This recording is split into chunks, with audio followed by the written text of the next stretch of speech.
ada prinsip yang lain yang dikembangkan oleh Genghis Khan dalam rangka membentuk kesuksesannya adalah pengendalian diri.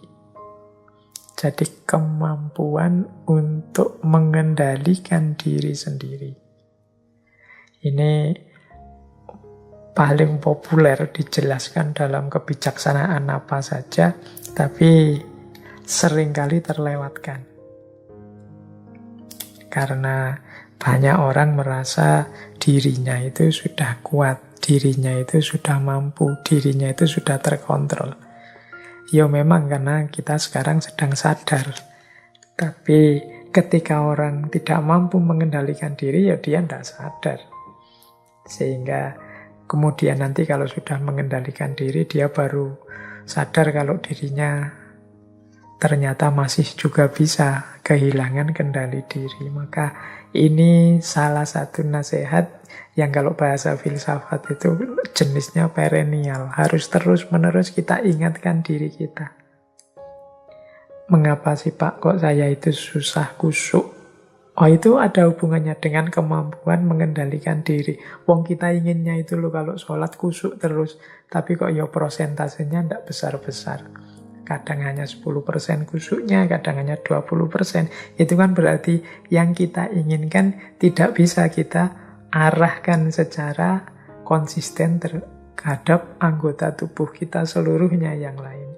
Itu ya hubungannya dengan pengendalian diri. Tadi saya niatnya itu mau sholat malam loh. Dan juga mau puasa setiap hari Senin dan Kamis. Tapi kok ya begitu masuk Senin atau Kamis, kok ya ada saja alasan untuk tidak puasa. Begitu malam hari alarm bunyi kok ya mau bangun kok ya berat terus ditunda lagi, tidak jadi lagi sampai nanti subuh dan lain sebagainya. Itu kemampuan pengendalian diri. Jadi ini salah satu nasihat yang universal. Sering saya bilang, kalau teman-teman yang sudah dewasa, khususnya yang ikut ngaji filsafat ini, pastinya wawasannya tentang mana yang baik, mana yang kurang baik, mana yang lebih utama, dan lain sebagainya, itu sudah sangat lengkap. Hanya saja kemampuannya mengendalikan diri yang belum jalan. Sehingga wawasan-wawasan tentang kebaikan, tentang kebenaran tadi tidak bisa sepenuhnya operatif dalam hidup. Padahal di antara rahasia keberhasilan sebagaimana yang dilakukan oleh Genghis Khan adalah mengendalikan diri. Misalnya, satu ketika beliau bilang begini, satu tindakan yang dilandasi oleh kemarahan adalah tindakan yang ditakdirkan akan hancur dan gagal. Jadi kalimatnya Genghis Khan yang pertama ini jelas menunjukkan bahwa orang yang tidak mampu mengendalikan diri, termasuk orang yang dikuasai oleh amarah, itu melakukan apa saja, takdirnya sudah jelas. Pasti hancur dan gagal. Ya, kalau ini tidak sulit dipahami ya, karena orang yang sedang marah, orang yang lepas kendali, itu orang yang tidak bisa berpikir jernih. Orang yang tidak bisa berpikir jernih itu, dia tidak bisa lagi mengkontrol anggota tubuhnya, pikirannya, kata-katanya, mungkin anggota tubuh yang lain, sehingga keluar tindakan-tindakan atau mungkin kata-kata kalimat yang destruktif. Tidak hanya merusak yang lain, tapi merusak dirinya sendiri. Maka setiap tindakan yang hanya dilandasi oleh kemarahan, siap-siaplah pasti hancur dan gagal. Kalau Genghis Khan hanya nuruti balas dendam saja, misalnya tadi habis istrinya diculik, habis dia sendiri diperbudak sampai tewas, langsung saja menyerang, ndak sabar nunggu kekuatannya lengkap, ya pasti sejak awal ndak akan ada cerita tentang Genghis Khan. Justru lahir tokoh seluar biasa itu karena kemampuannya untuk berpikir jernih mengendalikan dirinya. tidak kesusu, melakukan strategi-strategi biar serangan yang dilakukan tepat, biar pengepungan yang dilakukan efektif, dan lain sebagainya. Nah, itu bagian dari kemampuan mengendalikan diri. Maka ada satu kalimat dari Genghis Khan seperti ini. Kalau engkau takut, jangan dilakukan. Kalau engkau lakukan, ya jangan takut. Ini persis seperti pepatah dalam bahasa Jawa. Yen wedi ojo wani-wani, yen wani ojo wedi-wedi. Kalau sudah nawa itu mau dijalankan, ya jalankan dengan mantap. Tidak usah takut-takut. Kalau masih takut, ya sudah, tidak usah jalan. Kok jalan sambil ketakutan, ya pasti tidak maksimal. Melakukan sesuatu dengan hati yang tidak mantap, ya itu sama saja bunuh diri, menghancurkan dirinya sendiri. Maka kalau engkau takut, ya jangan dilakukan. Kalau engkau lakukan, ya jangan takut. Kalau melakukan sesuatu sambil takut, ya setengah-setengah, ragu-ragu. Ini penting. Ya, kalau mau, ya lakukan saja, buang semua ketakutan. Kalau memang masih takut, masih banyak pertimbangan macam-macam, ya sudah, jangan dilakukan. Nanti menyesal. Ada lagi kalimat yang mungkin perlu kita renungi dari Genghis Khan. Kata beliau, ia yang tidak dapat berhenti minum bisa mabuk 3 kali 1 bulan. Kalau ia melakukan lebih dari itu, ia salah. Mabuk 2 kali 1 bulan lebih baik. Kalau mampu sekali sebulan, wah, dia layak dipuji. Kalau mampu tidak minum sepenuhnya gimana? Ayo, apa yang lebih baik dari ini? Namun di mana orang seperti ini dapat ditemui? Namun jika ditemui, ia layak atas segala kehormatan. Ini selain mengajarkan pengendalian diri, sebenarnya mengajarkan latihan yang bertahap dalam hal pengendalian diri. Ya, pelan-pelan kita taklukkan diri kita. Sama seperti orang yang terbiasa minum. Orang yang biasa mabuk itu bisa mabuk sebulan 3 kali. Kata Genghis Khan, ya sudah, kalau memang kuatnya mabuk sebulan 3 kali, berarti 3 kali ini sudah cukup, ya mabuklah 3 kali 1 bulan. Jangan lebih ya, karena ini barang jelek. Kalau barang jelek, kuat sedikit kok kita ngambil yang banyak, itu tercela. Tapi paling tidak ya batas minimalnya lah. Nah, kalau lebih dari itu dia salah. Tapi syukur-syukur bisa mengurangi. Sebenarnya saya standar minimalnya 3 kali, tapi 2 kali bisalah agak berjuang. Nah, ini kata Genghis Khan layak dipuji. Bagaimana kalau tidak minum sama sekali saja, tak berjuang sekuat-kuatnya? Ya alhamdulillah, kalau mau seperti ini, dia layak atas segala kehormatan. Jadi kita ini kan kadang-kadang punya kebiasaan-kebiasaan buruk yang itu sering kita lalaikan dan kita lupa bahwa kita harus berusaha untuk menghilangkan kebiasaan buruk itu. Ya misalnya ini kalimatnya dari Genghis Khan ini saya ganti, kecanduan HP atau smartphone. Dalam sehari Pak, saya harus pegang smartphone. Minimal ya 1 jam lah, misalnya begitu ya. Ini ya teman-teman ngukur sendiri kapasitas dan kemampuannya. Kalau kurang dari 1 jam saya tidak sanggup Pak. Ya sudah, kalau gitu setiap hari paling tidak kamu latihan pegang HP 1 jam saja. Kan minimalnya tadi 1 jam. Jangan lebih. Kalau memang 1 jam sudah cukup, jangan ditambah-tambahi. Biar nanti tidak ketergantungan. Nah, ini minimal ini. Tapi kalau bisa mengurangi. Tapi seandainya saya berjuang, Pak. 1/2 jam mungkin cukup kok, Pak. Ya syukur, tidak apa-apa. Berjuanglah sedikit. Nah, kamu layak dipuji kalau kayak gini. Mungkin lama-lama sudah terlatih. Enggak kok, Pak. Saya sudah tidak terikat lagi dengan HP. Kalau memang tidak sangat perlu, ya saya tidak pegang HP. Alhamdulillah. Sampean layak dihormati. Ini namanya latihan pengendalian diri. Jadi pertama-tama rumusnya jangan tabrak yang minimal ini. Kalau memang itu hal-hal yang buruk, ini kan beda kalau hal yang baik ya. Jadi kalau untuk keburukan, minimalnya sampean kuatnya berapa? Ambil yang itu, jangan lebih. Kalau lebih nanti tidak jadi pengendalian diri, tapi ya pemanjaan diri namanya. Nah, syukur-syukur bisa dikurangi. Serba pelan, sampai nanti ada di titik kita tidak terikat lagi.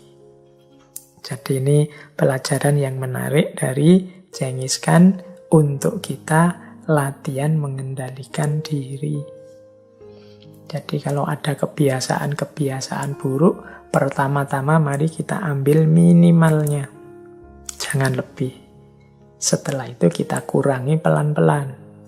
Sampai di titik 0. Kalau sudah sampai di titik 0 itu alhamdulillah berarti perjuangannya sukses. Sukseslah kita mengendalikan diri. Baik, kita lanjutkan lagi. Jadi itu prinsip-prinsip di antara keberhasilannya Genghis Khan. Baik. Nah, prinsip selanjutnya dari perjuangan seorang Genghis Khan adalah prinsip ketuntasan dalam perjuangan. Ada beberapa prinsip ketika orang sedang berjuang.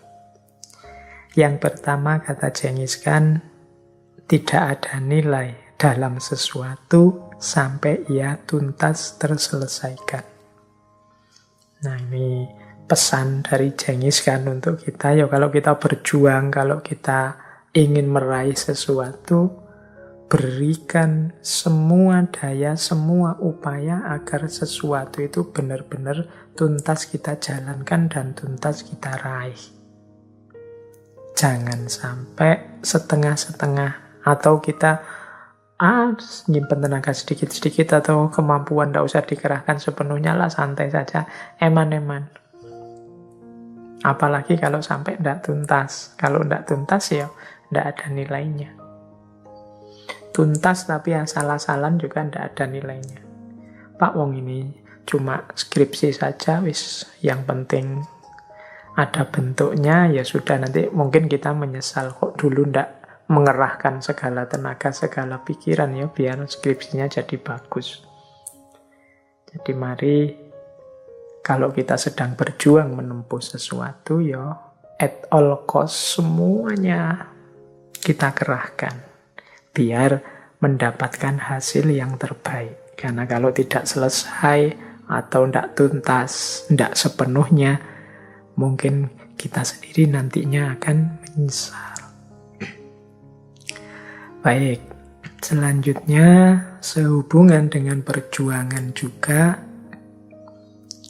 Genghis Khan menasehati kita akan mudah bagi seseorang untuk melupakan visi dan tujuannya saat memiliki pakaian indah, kuda yang cepat, dan wanita yang cantik. Ini pesan dari Genghis Khan. Kita tadi kan hidup ini harus punya visi, punya tujuan. Kita narget visi, narget tujuan.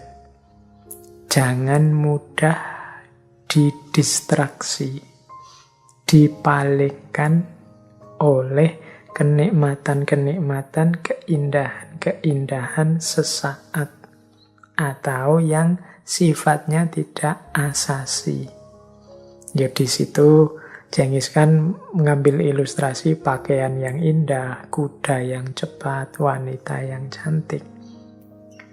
Maksudnya apa? Ini sering membuat kita terlena. Jadi hati-hati kalau kita sedang berjuang mewujudkan cita-cita, ada banyak hal yang sering membuat kita terlena sehingga lupa kepada visi misi hidup kita yang utama.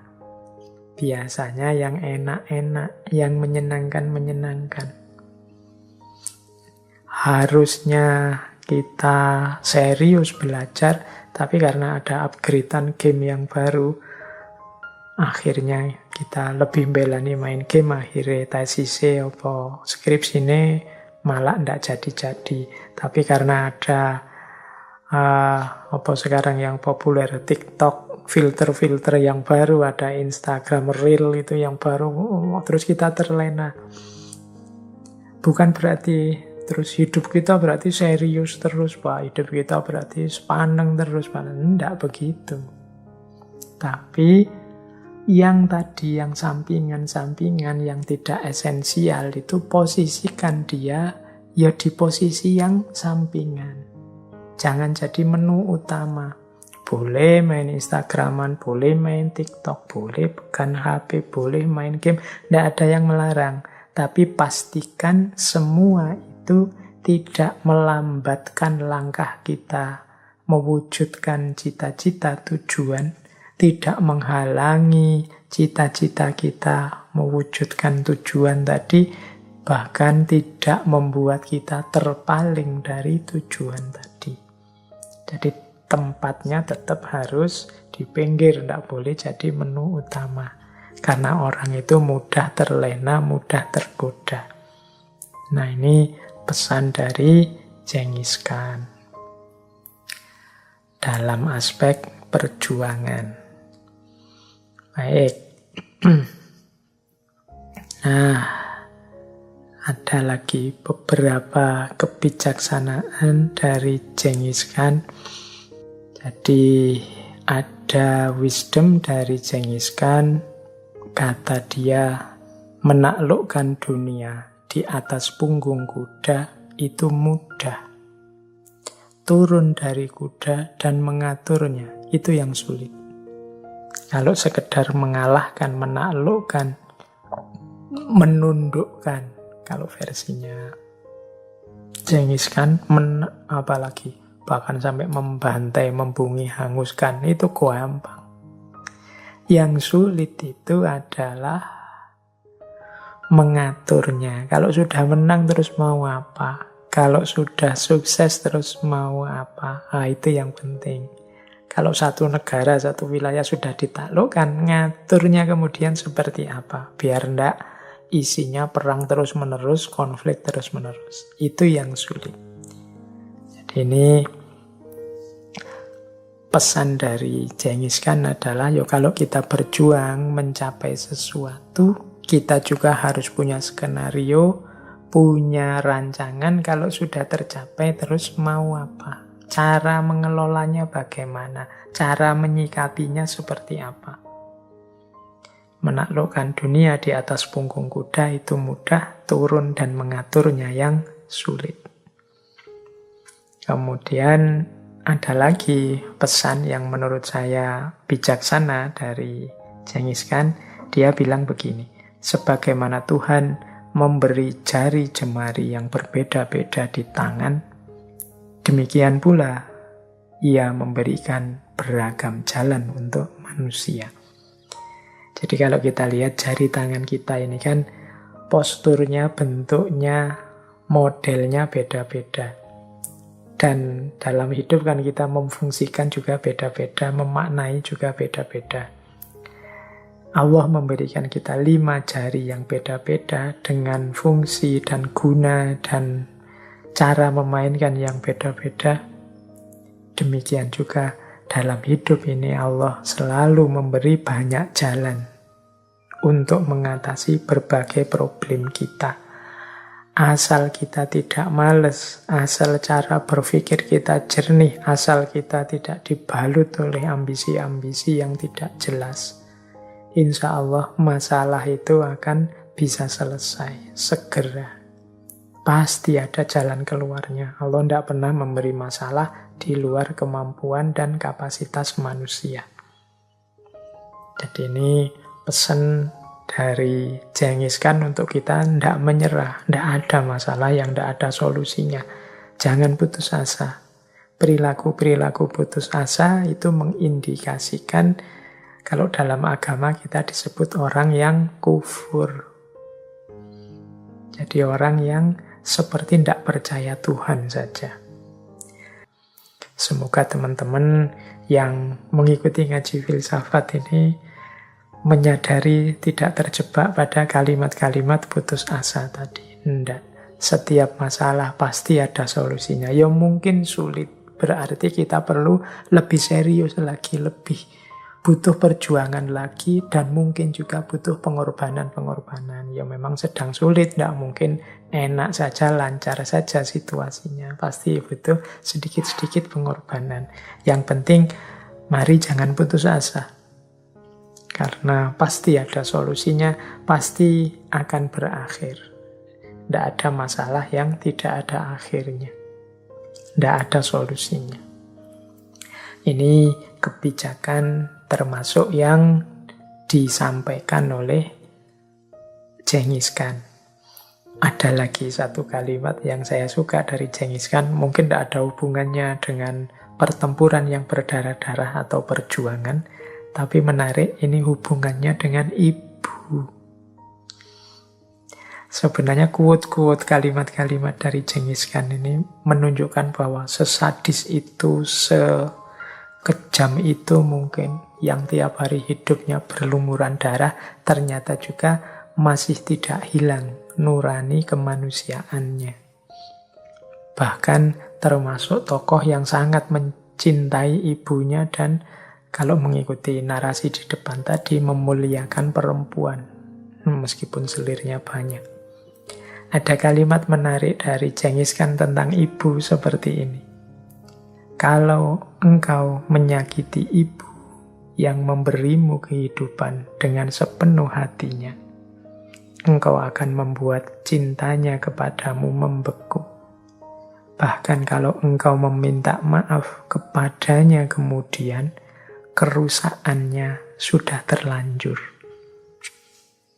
Jadi ini pesan dari seorang Genghis Khan. Mungkin rasanya agak aneh ya, pesan kasih ibu dari seorang yang dahsyat isi hidupnya dari perang ke perang seperti Genghis Khan. Beliau pesan jangan sekali-kali kita menyakiti hatinya ibu.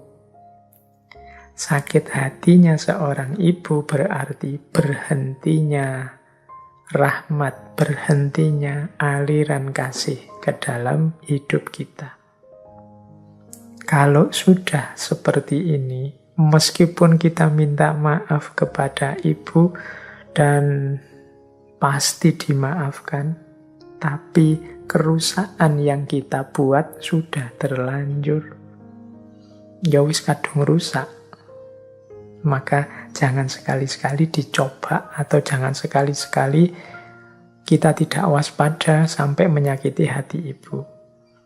Meskipun ibu pasti memaafkan kita atau dia tahan rasa sakit itu, tapi jangan lupa bahwa ketika peristiwa menyakiti hati ini terjadi, itu adalah peristiwa terhentinya aliran kasih sayang, aliran rahmat dari Tuhan kepada diri kita. Kalau sudah begitu, sudah terlanjur rusak kalau bahasanya Genghis Khan. Seperti pot yang sudah terlanjur pecah. Ya, meskipun dimaklumi, tapi sulit sudah kembali seperti semula. Maka jangan dijajal, jangan dilalaikan rumus ini. Jadi ini kisah provokasinya Genghis Khan kepada umat Islam saat itu. Ini mungkin sebagai wanti-wanti buat kita semua untuk tidak mengalami nasib yang sama. Jadi pada sekitar tahun 1220 Masehi, Genghis Khan ini memulai ekspedisinya ke arah barat, termasuk yang kemudian berkonflik dengan Genghis Khan, ya wilayah-wilayah yang masuk pada dinasti Khwarizm yang dipimpin oleh Shah Muhammad. Nah, daerah-daerah yang paling awal nanti diserang adalah wilayah Bukhara dan Samarkand. Jadi ada cerita begini, pada mulanya Genghis Khan ini sulit untuk menembus pertahanan umat Islam yang ada di kota Bukhara. Jadi, wah ini sulit ini. Ternyata pasukannya solid. Umat Islamnya solid di sana. Saya bilang tadi, Genghis Khan ini orang yang pinter dan mau belajar. Akhirnya, Genghis Khan mengambil strategi provokasi kepada umat Islam yang ada di sana. Jadi Genghis Khan terus nulis surat kepada umat Islam saat itu, barang siapa yang menyerahkan senjata dan berpihak kepada tentara Mongol akan selamat. Tetapi barang siapa yang enggan, akan kami buat menyesal dia. Nah, ini kalimat ini, surat ini kemudian disebarkan kemana-mana. Ini saya membayangkan mirip seperti 10 November ketika tentara sekutu menebarkan ancaman ke Surabaya. Tapi ini Genghis Khan menyebarkan pada umat Islam di Bukhara. Siapa yang menyerahkan senjata, selamat. Tapi siapa yang tidak mau menyerah, tidak mau berpihak pada kita, ya siap-siap saja akan menyesal. Nah, dengan datangnya surat tersebut, ternyata sukses mengacaukan umat Islam. Umat kemudian terpecah menjadi dua. Yang pertama nolak keras tawaran Genghis Khan ini. Jadi mereka punya pikiran begini. Ini seandainya Genghis Khan dan kawan-kawan itu kuat dan bisa menaklukkan kita, tidak mungkin lah mereka tidak memberi penawaran-penawaran seperti ini. Mereka mestinya langsung nyerang, langsung nyerbu dan mengalahkan kita. Ini mungkin mereka juga ragu-ragu dengan kekuatannya. Ini berarti mereka ini kita ini masih punya peluang untuk bisa mengalahkan Genghis Khan. Mari kita teruskan berjuang. Pasti kita akan memperoleh satu di antara dua kebaikan.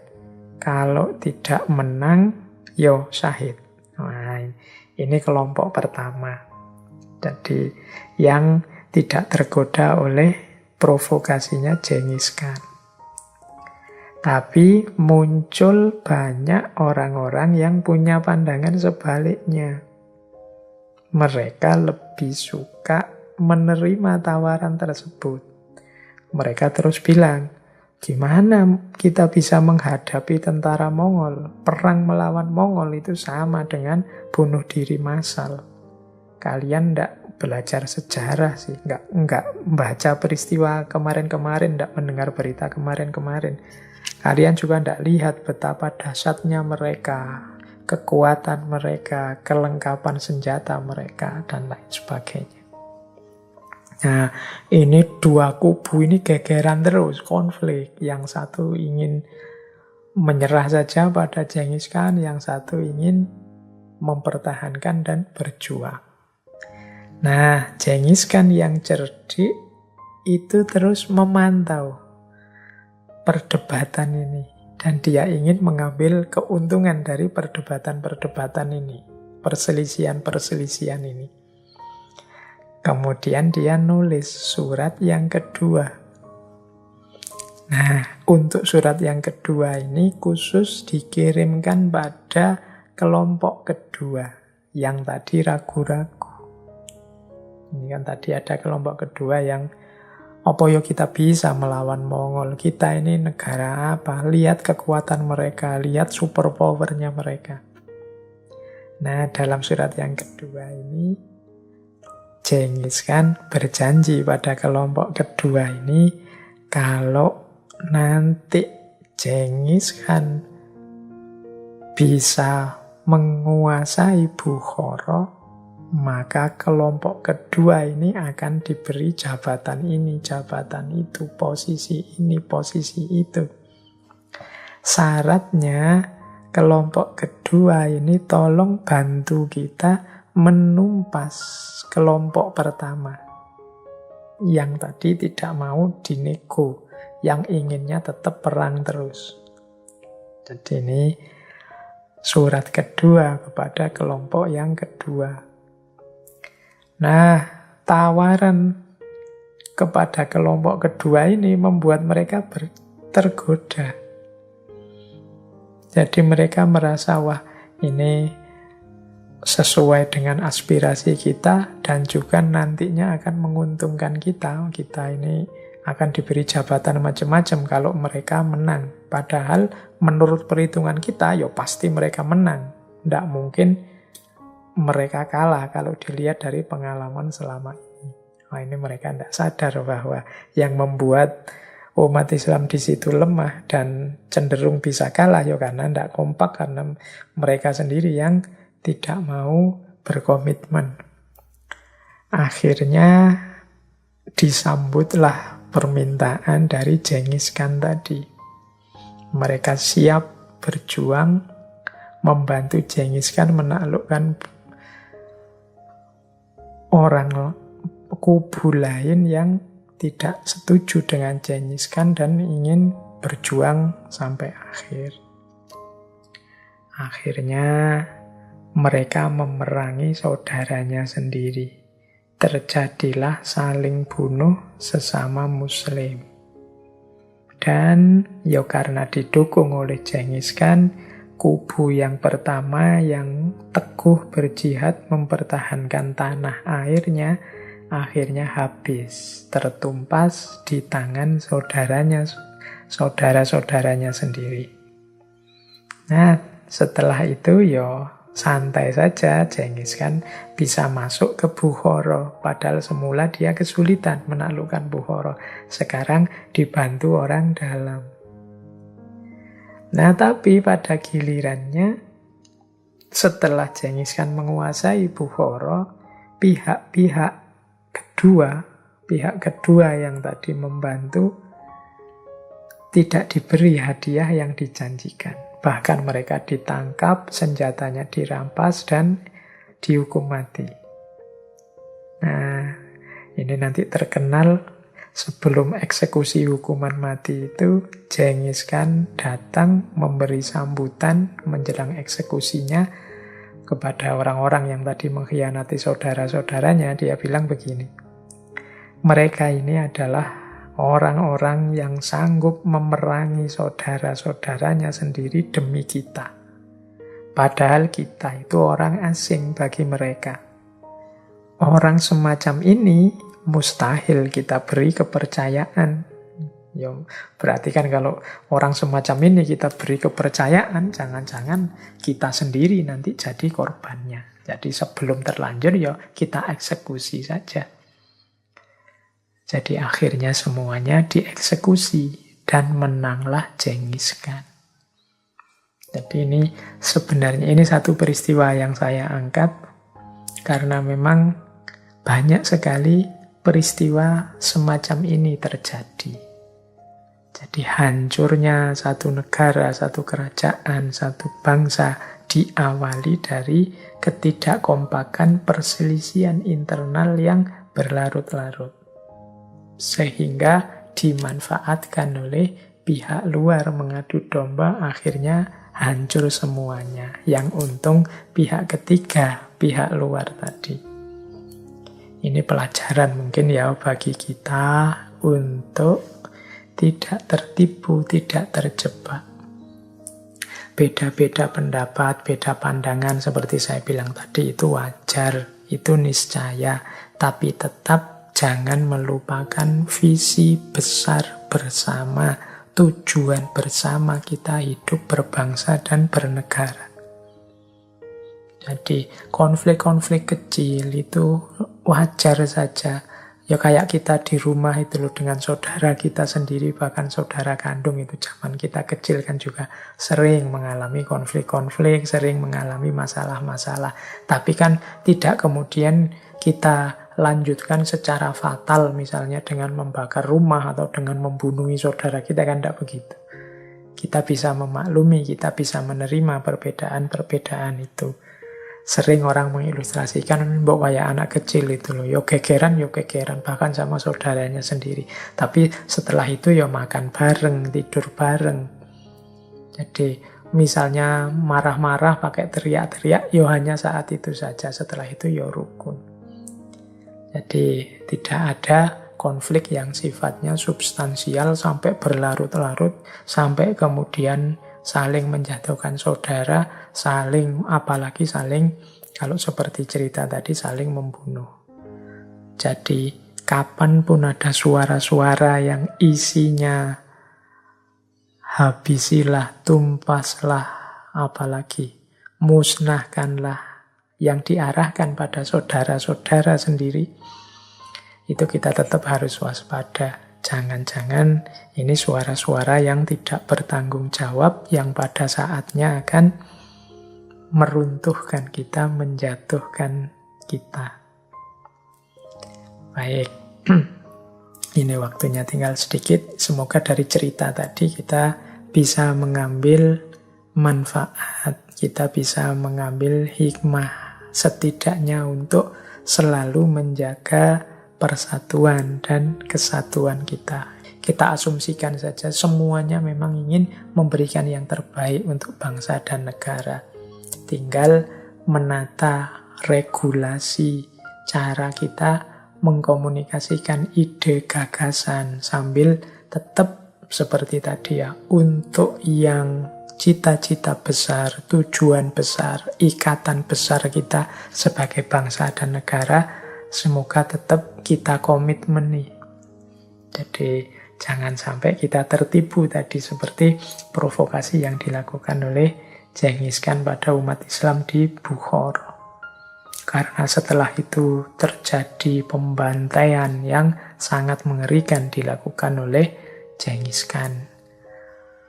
Tidak hanya bagi kelompok yang setia dan menentang Genghis Khan, tapi juga ternyata kelompok yang membantu Genghis Khan juga pada akhirnya dieksekusi. Nah, baik. Ini ada satu lagi pidatonya Genghis Khan yang terkenal sekali setelah dia menaklukkan Bukhara dan Samarkand.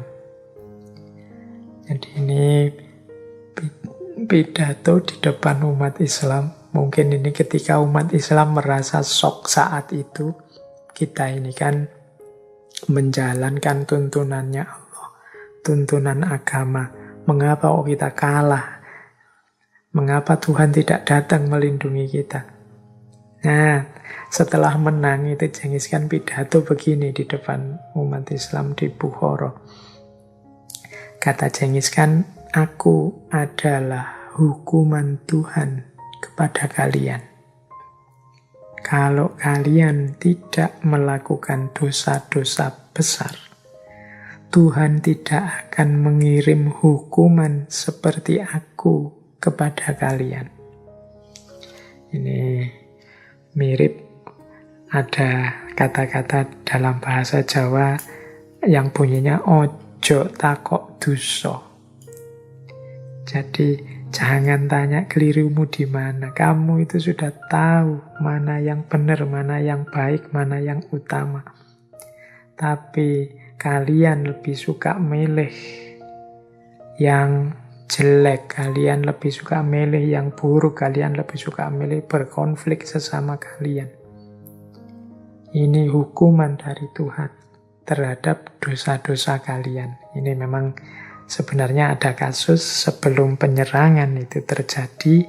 Awalnya sebenarnya Genghis Khan ini ingin menjalin kerjasama, membuka pintu dagang. Bahkan beliau ceritanya ngirim utusan 500 orang dengan berbagai hadiah agar dinasti Khawarizm mau diajak kerjasama dagang. Karena target utamanya bukan dinasti ini, tapi dinasti Jin.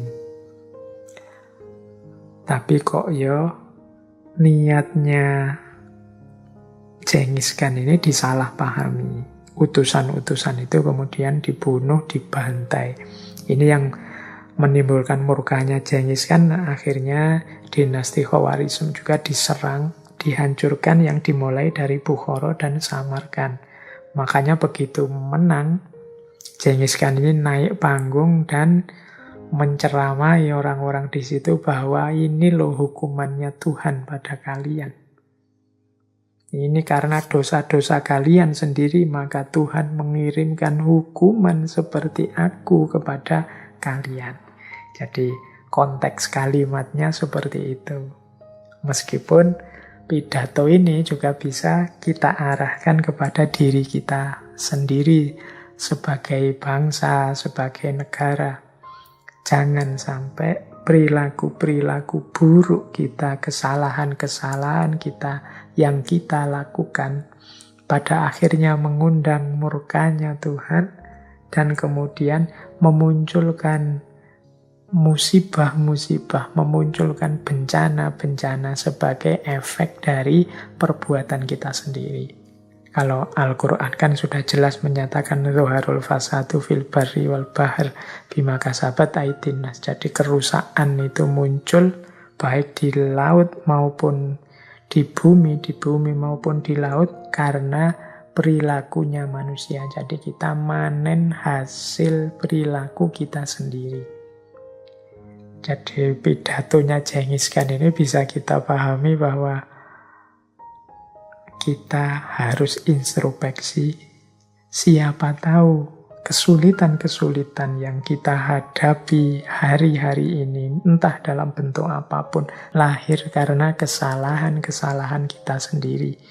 Mungkin salah perilaku, mungkin salah kata, mungkin salah persepsi, sehingga muncul banyak sekali masalah-masalah.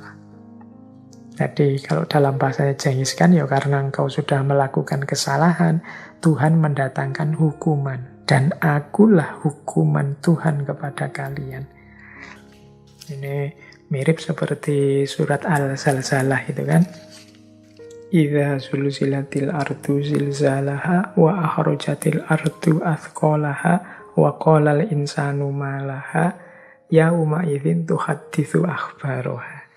Jadi bumi cerita, mengapa sih kok ada guncangan dahsyat yang membuat manusia pontang-panting. Terus buminya bilang, bi anna rabbaka auhalaha, Allah yang memerintahkan aku, Allah yang memberi wahyu padaku untuk melakukan ini. Jadi ini perintahnya Tuhan. Nah, itu buminya yang bilang. Mungkin mirip seperti Genghis Khan yang bilang, ini aku hukuman Tuhan loh bagi kalian. Nah, baik, ya semoga ada pelajaran yang kita ambil dari pidatonya Genghis Khan ini. Saya kira itu ya teman-teman. Masih ada pesan terakhir dari Genghis Khan. Jadi sebelum beliau meninggal, ada pesan terakhir kepada putra-putra dan keturunan beliau. Kata Genghis Khan begini, aku sudah menaklukkan untukmu satu kekaisaran yang besar. Namun hidupku terlalu pendek untuk menaklukkan seluruh dunia. Itulah yang kutinggalkan untukmu. Jadi ini pesan ini dalam, yang artinya adalah mungkin yang aku tinggalkan ini sudah sangat besar. Tapi ternyata hidupku terlalu pendek.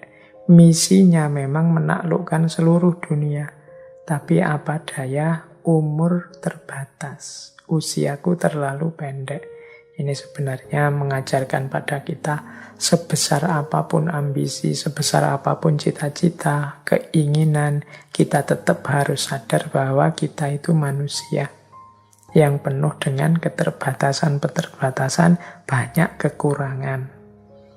Jadi tidak ada sekuat apapun manusia yang bisa mengatasi problem jatah umurnya, problem ketuaan, problem bisa sakit, dan lain sebagainya. Ini penderitaan-penderitaan natural yang dimiliki oleh seorang manusia. Maka tidak pantas sebenarnya manusia itu sebesar apapun menyombongkan dirinya. Bahkan kata Genghis Khan, hanya itulah yang kutinggalkan untukmu. Meskipun hitungannya juga sudah besar, tapi tetap masih tidak sesuai dengan cita-cita sebelumnya menyatukan seluruh dunia.